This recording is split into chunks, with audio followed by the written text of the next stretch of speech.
ارمغان میں ایک مضمون چھپا تھا کہ وہ کسی اس نے جو ہے وہ وہاں کا ایک یہودی تھا یا کوئی بہت بڑا انڈسٹریلسٹ، اس نے اس قرآن کے اس چیلنج کو کرنے کے لیے کہ فصاحت اور بلاغت پر عربی زبان کا ایک سافٹ ویئر بنایا اور اس پر جو ہے ملینوں ڈالر خرچ کیے. کتنے بہت بڑی رقم تھی، مجھے یاد نہیں رہی کہ وہ جو ہے ہندوستان کے اربوں روپے بیٹھتے تھے وہ جو اسے خرچ کیا. جب سافٹ ویئر بڑے بڑے ماہرین کو، عربی کے ماہرین کو دنیا سے بلایا اور جب وہ تیار ہو گیا تو اس کا افتتاح کے لیے، اناگریشن کے لیے چوٹی کے جو ادیب ادبا تھے عربی کے ان سب کو بلایا، جو ماہرین فصاحت بلاغت کے، صرف نحو کے اور جو ہے نا اس کی گرامر کے، اس کے جو ماہرین تھے ان کو بلایا. تو بلا کے انہیں پہلے 3 روزہ پروگرام رکھا، پہلے اس کو چیک کروایا بار بار ہر ایک اس سے کہ دیکھو اس کے اندر کسی بڑے سے بڑے ادیب کی تحریر اس پر ڈال دی جاتی تھی، اس میں ڈالی جاتی تھی تو کوئی غلطی آتی تھی وہ فوراً غلطی نکال دیتا، یہاں صرفی غلطی ہے، یا نحوی غلطی ہے، یا فصاحت کے اعتبار سے ہے، یا بلاغت کے اعتبار سے، یا ادبی لحاظ سے نقطۂ نظر سے لفظ صحیح نہیں ہے اور اس کا اعراب صحیح نہیں ہے، دوسرا ہونا چاہیے، اس طرح پر آتی تھی وہ کسی کے. ان لوگوں نے کہا کہ یہ سافٹ ویئر بالکل آخری درجے میں ایگزیکٹ ہے، اس میں ذرہ برا ہو، یہ بالکل صحیح ترازو ہے اس میں. تو لوگوں کو معلوم نہیں تھا. اس نے کہا کہ میں اب اس میں قرآن کو ڈال کے دیکھ لوں، اس میں قرآن یہ کہتا ہے کہ اس کے اندر کوئی شک نہیں ہے، اس میں کوئی کمی نہیں ہے. تو جو لوگ تھے، بعض لوگ تو انہیں اندازہ نہیں تھا کہ اس کا مطلب، اس کا ساری کوشش کا کیا وجہ ہے، یہ ہے وہ سمجھتے تھے عربی کی خدمت کرنا ہے اور یہ لوگوں کے لیے علمی ایک مواد فراہم کر رہا ہے. لیکن بعض لوگ تو بری طرح بگڑ گئے اور غصے ہونے لگے. لیکن بعض لوگوں نے کہا کہ نہیں یہ اللہ کا کلام ہے، ڈالیے. اور ڈالا انہوں نے تو وہ جو ہے بہت دیر تک سرچنگ آتا رہا اس میں. اور پھر اس کے بعد ایرر کا آیا 0000 4 0 یا 5 0 کتنے آئے کہ اس میں کوئی بھی وہ نہیں ہے. تو وہ اتنا بڑا، اس نے سوچا تھا کہ اتنی بڑی کتاب ہے اور اتنا ہے، کچھ نہ کچھ تو کمی رہ گئی ہوگی کہیں نہ کہیں.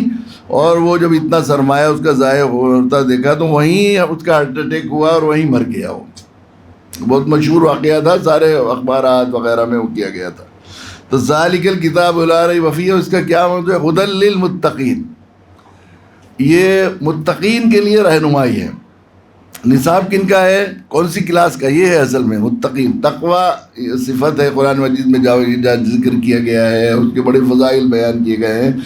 اصل میں یہ دنیا، قرآن نے کہا ہے کہ کل نفس ذائقۃ الموت وانما توفون اجورکم فمن زحزح عن النار وادخل الجنۃ فقد فاز. ہر آدمی دنیا کا، کائنات کا کامیابی چاہتا ہے، کوئی انسان ایسا نہیں ناکامی چاہتا ہو. ہر آدمی جو بھی کوششیں کر رہے ہیں، تگ و دو کر رہے ہیں، وہ سب کامیابی کی تلاش میں کر رہے ہیں. کوئی بھی کر رہے ہیں، تلاش کر رہے ہیں.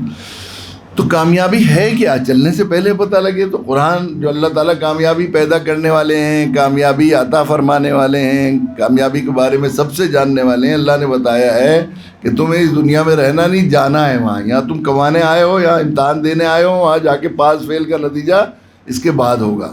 ہر ایک کو موت کا ذائقہ چکھنا ہے، موت کی منزل تک پہنچنا ہے. فمن زحزح عن النار، تم سب کو بدلہ ملے گا. اچھا کرا تو بدلہ ملے گا، اپنے چیزوں کا برا کیا تو بدلہ ملے گا.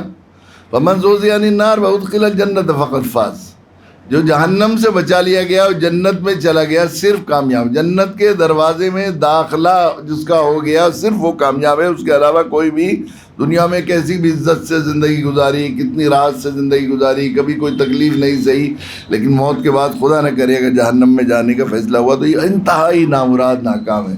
اور دنیا میں کتنی تکلیفیں برداشت کی، کبھی کوئی خوشی نہیں دیکھی، کبھی کوئی راحت نہیں دیکھی، کبھی کوئی چین سکون نہیں ملا. ہمیشہ تکلیفیں، پریشانیاں، مصائب، دقتیں آتی رہیں.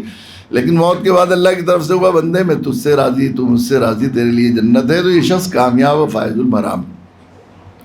تو جنت میں جانے کے لیے جو کوالیفیکیشن، ہر جگہ جانے کے لیے، ہر ملک میں جانے کے لیے کوالیفیکیشن ہوتی ہے نا، یہ چیزیں چاہیے، یہ چیزیں چاہیے. ہاں ہم سعودی عرب جاتے ہیں حج میں تو پہلے ہی ہوتا ہے فلاں چیزوں کے ٹیکے چاہیے، یہ چاہیے. بعض جگہ امیگریشن کروا کے لے کے آؤ، بعض یہ ہونا چاہیے، بینک میں ہو، واپسی کا ٹکٹ ہو، ایک کوالیفیکیشن ہوتی ہے نا داخلے کی. جنت میں داخلے کی جہاں وجہ بتایا گیا، جنت ہے ہی صرف متقیوں کے لیے، صرف متقیوں کے لیے. سابقوا الی مغفرۃ من ربکم وجنۃ عرضها کعرض السماوات والارض اعدت للمتقین.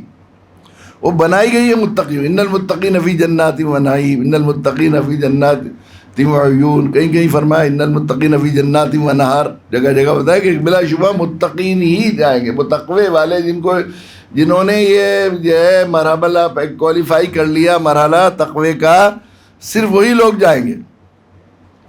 تو یہ جنت میں جانے کا نصاب ہے، یعنی کامیابی کا نصاب بھی ہے، نجات کا نصاب بھی ہے، اللہ کی رضا کا نصاب بھی ہے. یہ لازم و ملزوم ہے ایک ساتھ. جس سے اللہ راضی ہو جائیں گے اس کو جنت میں بھیجیں گے، جس کو نجات مل جائے گی جنت مل جائے گی، جو کامیاب ہوگا وہ جنت میں جائے گا. اللہ راضی ہو جائیں گے جنت میں جائے گا نا. یہ تو چیز، تو جنت میں جانے کا، اللہ کے راضی رضا حاصل کرنے کا، نجات حاصل کرنے کا، ہدایت یاب ہونے کا نصاب ہے یہ.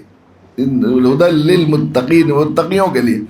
یہ بیچارے لوگ، ہم لوگ دیکھتے ہیں کتنا کرم ہے اللہ کا کہ اللہ تعالیٰ نے ہمیں صاحب ایمان بنایا. اور یہ علوم، اسلامی علوم، قرآن و سنت کی وجہ سے اللہ تعالیٰ نے اتنی فکر وسیع اور اتنا زیادہ ہم لوگوں کو، ہمارے علماء کو، ہمارے اکابرین کی چیزوں کو دیکھتے ہیں تو حیرت ہوتی ہے. ہم لوگ بڑے بڑے غیر مسلم علماء کے پاس جب بیٹھتے ہیں، کبھی بات ہو جاتی ہے اور کوئی ہوتی ہے، تو بعض ایسی سطحی چیزیں وہ کہتے ہیں، ایسی سطحی چیزیں بتاتے ہیں کہ بالکل جی چاہتا ہے اللہ کیا ہو گیا، ان کی عقل کہاں چلی گئی. تو جانوروں کو بھی اتنا حص ہوگی جو انہیں نہیں. ایسا ہوتا ہے.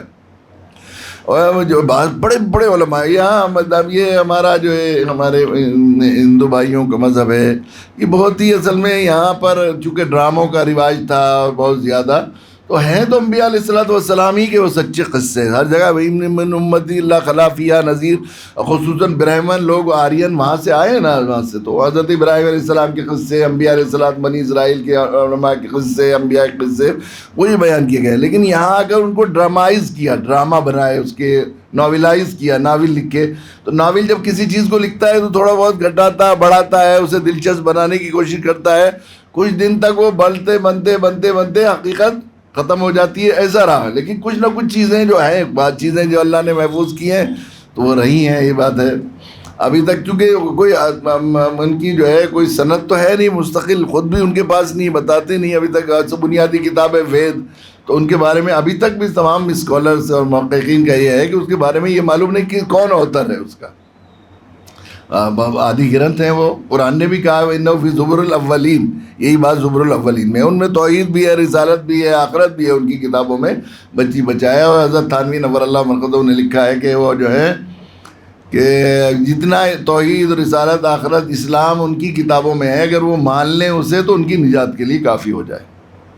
اور اتنے بڑے فقیہ نے یہ بات کہی ہے، جن کی کتابوں میں جو ہے اگر وہ مان لے تو ان کی نجات کے لیے کافی ہو جائے گا ہے. لیکن اس کے ساتھ بہت سی چیزیں غلط ملت ہو گئی ہیں، تحریف شدہ بھی ہیں. وہ ان کو بھی اس بات کا اقرار ہے کہ وہ ابھی ایسی چیزیں ہیں جو ہوتی ہیں.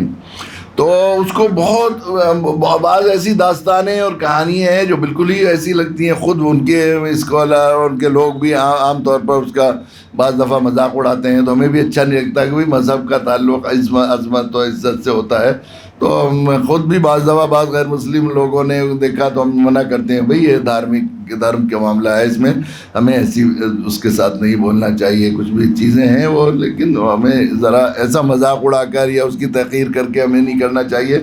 یہ بھی ہے. اسلام نے تو کہا ہے وَلَا تَسُبُّوا الَّذِينَ يَدْعُونَ مِن دُونِ اللَّهِ فَيَسُبُّوا اللَّهَ عَدْوًا بِغَيْرِ علم. ہرگز ان کو گالیاں مت دو، ورنہ وہ تمہیں بھی گالیاں، اللہ کو گالیاں دیں گے تو تم بھی اس کے جو ہے ذمہ دار بن جاؤ.